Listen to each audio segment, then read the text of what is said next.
ಉತ್ತರ ಪ್ರದೇಶದಲ್ಲಿ ಅಯೋಧ್ಯೆ ಬಾಲರಾಮನ ಉತ್ಸವ ನಡೀತಾ ಇದೆ.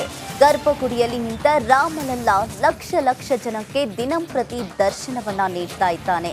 ಮಂದಿರದ ಪ್ರಾಂಗಣದಲ್ಲಿ ನಡೆಯುವ ಮಂಡಲೋತ್ಸವದಲ್ಲಿ ಚಿನ್ನದ ಅಟ್ಟೆ ಪ್ರಭಾವಳಿಯ ಜೊತೆ ಬೆಳ್ಳಿ ಪಲ್ಲಕ್ಕಿಯಲ್ಲಿ ಕೂತು ರಘುಕುಲ ನಂದನ ಮುದ್ದು ರಾಮ ಉತ್ಸವ ಹೊರಟಿದ್ದಾನೆ. ಈ ಕುರಿತು ಕಂಪ್ಲೀಟ್ ಡೀಟೇಲ್ಸ್ ನಿಮ್ಮ ಮುಂದೆ.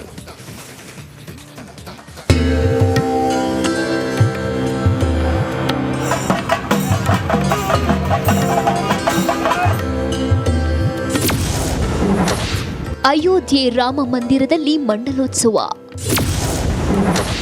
ಬೆಳ್ಳಿ ಪಲ್ಲಕ್ಕಿಯಲ್ಲಿ ಸವಾರಿ ಹೊರಟ ರಾಮಲಲ್ಲ. ಅಯೋಧ್ಯ ಕಂದನಿಗೆ ಚಿನ್ನದ ಪ್ರಭಾವಳಿ. ಅಯೋಧ್ಯ ರಾಮನಿಗೆ ಮಂಡಲೋತ್ಸವ ನಡೆಯುತ್ತಿದೆ. ಪೇಜಾವರ ಮಠಾಧೀಶ ವಿಶ್ವಪ್ರಸನ್ನ ತೀರ್ಥ ಸ್ವಾಮೀಜಿ ರಾಮಲಲ್ಲನ 48 ದಿನದ ಆರಾಧನೆಯಲ್ಲಿ ತೊಡಗಿದ್ದಾರೆ. ಹೋಮ, ಹವನ, ಅಭಿಷೇಕ, ಪೂಜೆ ನಡೆಯುತ್ತಿದೆ.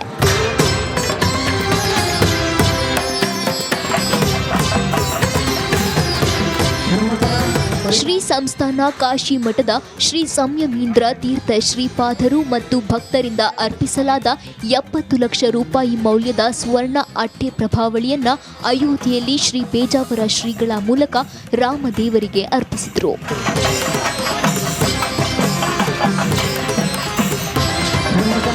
ಕಾಶಿ ಮಠ ಪ್ರತಿದಿನ ನಡೆಯುವ ಉತ್ಸವಕ್ಕೆ ಬೆಳ್ಳಿಯ ಪಲ್ಲಕ್ಕಿಯನ್ನ ನೀಡಿದೆ.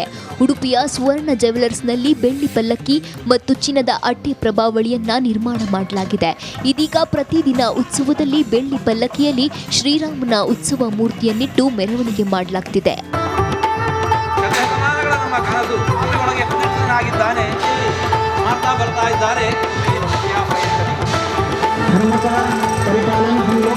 ಶಿಕ್ಷಣ, ಆರೋಗ್ಯ ಮತ್ತು ಬಡವರಿಗೆ ಮನೆ ನಿರ್ಮಾಣ ಹೀಗೆ 10 ಲಕ್ಷ ರೂಪಾಯಿ ಸಮಾಜ ಸೇವೆ ಮಾಡಿದವರಿಗೆ ರಾಮದೇವರಿಗೆ ರಜತ ಕಲಶಾಭಿಷೇಕ ಸೇವೆ ಮಾಡುವ ಅವಕಾಶವಿದೆ.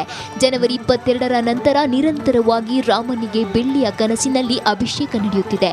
ಪ್ರತಿದಿನ 2 ಲಕ್ಷಕ್ಕೂ ಹೆಚ್ಚು ಜನ ಅಯೋಧ್ಯೆಗೆ ಭೇಟಿ ಕೊಡ್ತಾರೆ. ಪ್ರಪಂಚದಲ್ಲೇ ಧಾರ್ಮಿಕ ಕ್ಷೇತ್ರಕ್ಕೆ ಅತಿ ಹೆಚ್ಚು ಭೇಟಿ ಕೊಡುವ ಕ್ಷೇತ್ರ ಎಂಬ ಕೀರ್ತಿಗೆ ಅಯೋಧ್ಯೆ ಪಾತ್ರವಾಗಿದೆ.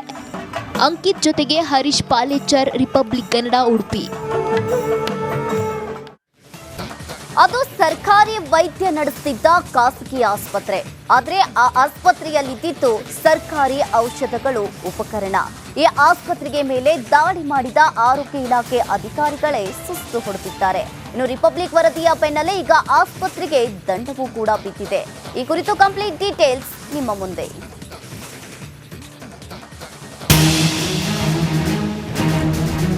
ಇವು ನಕಲಿ ವೈದ್ಯರು ನಡೆಸುತ್ತಿದ್ದ ನಕಲಿ ಕ್ಲಿನಿಕ್ಗಳು. ನಕಲಿ ಲ್ಯಾಬ್ಗಳ ಮೇಲೆ ರೇಡ್ ಮಾಡೋದು ಸಹಜ. ರೇಡ್ ಮಾಡಿ ಅದನ್ನ ಅಲ್ಲಿಗೆ ಬಿಟ್ಟು ಬಿಡೋದು ಕಾಮನ್. ಆದರೆ ವಿಜಯನಗರ ಜಿಲ್ಲೆಯಲ್ಲಿ ಫೇಕ್ ಕ್ಲಿನಿಕ್ಗಳ ಬಗ್ಗೆ ರಿಪಬ್ಲಿಕ್ ಕನ್ನಡ ಎಕ್ಸ್ಕ್ಲೂಸಿವ್ ವರದಿ ಮಾಡಿತ್ತು. ಇದರ ಬೆನ್ನಲ್ಲೇ ದಾಳಿ ನಡೆಸಿದ ಅಧಿಕಾರಿಗಳ ತಂಡವು ನಕಲಿ ಕ್ಲಿನಿಕ್ಗಳಿಗೆ ದಂಡ ವಿಧಿಸಿದ್ದು ಅಲ್ಲದೆ ನಕಲಿ ಕ್ಲಿನಿಕ್ಗಳನ್ನ ನಡೆಸದಂತೆ ಎಚ್ಚರಿಕೆಯನ್ನ ನೀಡಲಾಗಿದೆ. ಹೌದು, ಪರವಾನಗಿ ಇಲ್ಲದೆ ನಡೆಸುತ್ತಿದ್ದ ಖಾಸಗಿ ಕ್ಲಿನಿಕ್ಗಳಿಗೆ ವಿಜಯನಗರ ಜಿಲ್ಲಾಧಿಕಾರಿ ಎಂಎಸ್ ದಿವಾಕರ್ ದಂಡ ವಿಧಿಸಿದ್ದಾರೆ. ಏನು ಕ್ಲಿನಿಕ್ ನಡೆಸ್ತಾ ಇದ್ದೆವು ಅದಕ್ಕೆ ರೇಡ್ ಮಾಡಿ ಸುಮಾರು 3 ಕ್ಲಿನಿಕ್ ಮೇಲೆ ನಾವು ಮಾನ್ಯ ಡಿ ಸಿ ಸಾಹೇಬ್ ಆದೇಶದ ಮೇಲೆ ದಂಡ ವಿಧಿಸಲಾಗಿದೆ. ಅದರಲ್ಲಿ BMS ಆಗಿರ್ತಕ್ಕಂಥ ಗುರುಕೃಪಾ ಕ್ಲಿನಿಕ್ ಅವರು ಮಿಸಸ್ಸು ಮತ್ತು ಗುರು ಬಸವರಾಜ್ ಅವರು ಕ್ಲಿನಿಕ್ ಇದು ಮಾಡ್ತಾಯಿದ್ರು. ಸುಮಾರು 10 ವರ್ಷ ಇದೆ. ಯಾವುದೇ ಥರದ KPMB ರಿಜಿಸ್ಟ್ರೇಷನ್ ಆಗಲಾರ್ದೆ ನಾವು ಎಷ್ಟೋ ಸರಿ ನೋಟಿಸ್ ಕೊಟ್ಟಿದ್ದ ಸಮೇತನ ಅವರು ಮಾಡಿರಲಿಲ್ಲ. ಹಾಗಾಗಿ ನಿನ್ನೆ ಮಾನ್ಯ DC ಸಾಹೇಬ್ ಅವರ ಹಿಯರಿಂಗ್ ಕುಂದುಕೊರತೆ ಸಭೆಯಲ್ಲಿ ಅವರಿಗೆ 50,000 ದಂಡ ಮತ್ತು ಎಚ್ಚರಿಕೆ ನೋಟಿಸ್ ಕೊಟ್ಟಿದ್ದೀವಿ. ನೋಂದಣಿ ಇಲ್ಲದೆ ಖಾಸಗಿ ಕ್ಲಿನಿಕ್ ನಡೆಸುತ್ತಿದ್ದ ಗುರುಕೃಪಾ ಕ್ಲಿನಿಕ್ಗೆ 50,000 ದಂಡವನ್ನ ವಿಧಿಸಲಾಗಿದೆ. ಸರ್ಕಾರಿ ಔಷಧಿಗಳು, ಸರ್ಕಾರಿ ಉಪಕರಣಗಳನ್ನ ಬಳಸುತ್ತಿದ್ದ ವೈದ್ಯ ವಿದ್ವಾನ್ ಪ್ರಮಾಣ ಪತ್ರವನ್ನ ರದ್ದುಗೊಳಿಸಲಾಗಿದೆ. ಇನ್ನು ಕ್ಲಿನಿಕ್ ನಡೆಸುತ್ತಿದ್ದವರಿಗೆ 1 ಲಕ್ಷ ದಂಡವನ್ನು ಹಾಕಲಾಗಿದೆ. ಇನ್ನು ಲೈಫ್ ಕೇರ್ ಲ್ಯಾಬ್ಗೆ 50,000 ದಂಡವನ್ನ ವಿಧಿಸಲಾಗಿದೆ. K Suresh Chauhan, Republic Kannada, Vijayanagara. ಸರ್ಕಾರಿ ಜಾಗ ಅತಿಕ್ರಮಣ ತಪ್ಪಿಸೋದಕ್ಕೆ ಸರ್ಕಾರ ನಾನಾ ರೀತಿಯ ಪ್ರಯತ್ನಗಳನ್ನ, ಕಾನೂನುಗಳನ್ನ ತಂದಿದೆ. ಆದರೆ ಸಚಿವರಾಗಿದ್ದಂಥವ್ರೊಬ್ರು ನಾನೇ ಸರ್ಕಾರಿ ಜಾಗವನ್ನ ಅತಿಕ್ರಮಿಸಿ ಅಂತ ಹೇಳಿದ್ದೆ ಅಂತ ಒಂದು ವೇದಿಕೆ ಮೇಲೆ ಹೇಳಿರುವಂತಹ ಘಟನೆ ನಡೆದಿದೆ. ಬೇರೆ ಯಾರೂ ಅಲ್ಲ, ಮಾಜಿ ಸಚಿವ ಎಚ್ ಆಂಜನೇಯ. ಇವರು ಸಚಿವರಾಗಿದ್ದಾಗ ಸರ್ಕಾರಿ ಜಾಗ ಅತಿಕ್ರಮಿಸುವಂತೆ ಹೇಳಿದ್ರಂತೆ. ಕಾರ್ಯಕ್ರಮದ ವೇದಿಕೆ ಮೇಲೆ ಎಚ್ ಆಂಜನೇಯ ಈ ರೀತಿ ಭಾಷಣ ಮಾಡಿ ಹೊಸ ಚರ್ಚೆಯನ್ನು ಹುಟ್ಟು ಹಾಕಿದ್ದಾರೆ. ಎಲ್ಲೆಲ್ಲಿ ಜಾಗ ಚೆನ್ನಾಗಿದೆಯೋ ಅಲ್ಲೆಲ್ಲ ಬೇಲಿ ಹಾಕ್ಕೊಳ್ಳಿ, ಮಠಕ್ಕೆ ಎಷ್ಟು ಸರ್ಕಾರಿ ಜಾಗ ಬೇಕೋ ತಗೊಳ್ಳಿ ಎಂದಿದ್ದೆ. ತಹಸೀಲ್ದಾರ್ DC ಯಾರು ಕೂಡ ಕೇಳೋದಕ್ಕೆ ಬರಲ್ಲ ಅಂತ ನಾನೇ ಹೇಳಿದ್ದೆ. ಅಂದರೆ ಸರ್ಕಾರಿ ಜಾಗವನ್ನ ಇವರೇ ಮುಂದೆ ನಿಂತು ಸಚಿವರಾದ ಮಾತ್ರಕ್ಕೆ ಅತಿಕ್ರಮಣ ಮಾಡಿ ಅಂತ ಹೇಳಿದ್ದಾರೆ. ಅದನ್ನ ಇವರು ಒಪ್ಕೊಂಡಿದ್ದಾರೆ. ಈಗ ವೇದಿಕೆ ಮೇಲೆ ನಾನೇ ಸ್ವಾಮೀಜಿ ಅವ್ರಿಗೆ ಹೇಳಿದ್ದೆ ಅಂತ ವೇದಿಕೆ ಮೇಲೆ ಭಾಷಣ ಮಾಡಿದ್ದಾರೆ. ಅವ್ರು ಏನು ಹೇಳಿದ್ದಾರೆ ಒಂದ್ಸರಿ ಕೇಳಿಸ್ಕೊಂಬರೋಣ. ನಿಮಗೆ ಎಷ್ಟು ಬೇಕೋ ತಗೊಂಡು ಶಕ್ತಿ ಇರುವಷ್ಟು ಜಾಗ ತಗೊಂಡು ಅಂತ ಹೇಳಿದ್ರು. ಈ ಕಡೆಗೆಲ್ಲ ತಗೊಂಡು ನಿಮ್ಗೆ ಯಾರ ಬರೋಲ್ಲ, ಯಾವ ಮಿನಿಸಿನ ಬರೋಲ್ಲ, ತಹಸೀಲ್ದಾರ್ ಬರೋಲ್ಲ. ಮಠ ಏನು ಸರ್ಕಾರ ಏನು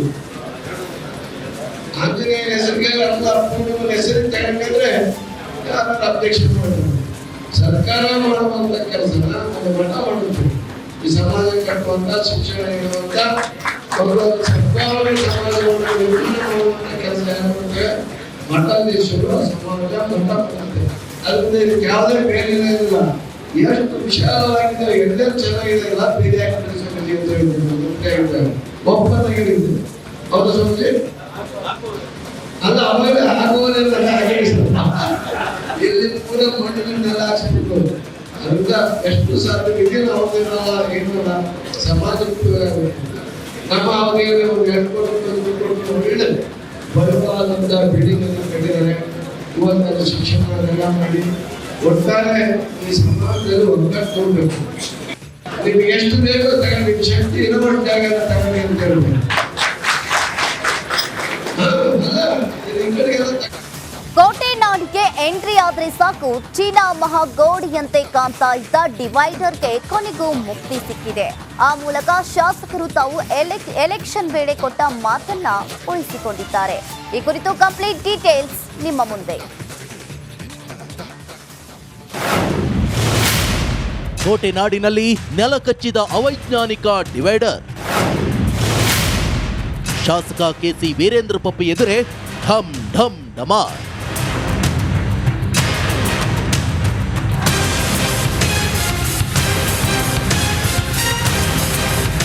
ಕಳೆದ ಎಲೆಕ್ಷನ್ ವೇಳೆ ಕೊಟ್ಟ ಮಾತನ್ನ ಶಾಸಕ KC ವೀರೇಂದ್ರ ಪಪ್ಪಿ ಕೊನೆಗೂ ಉಳಿಸಿಕೊಂಡಿದ್ದಾರೆ. ಚಿತ್ರದುರ್ಗದಲ್ಲಿ ಅವೈಜ್ಞಾನಿಕ ಡಿವೈಡರ್ಗಳನ್ನ ತೆರವು ಮಾಡಿದ್ದಾರೆ.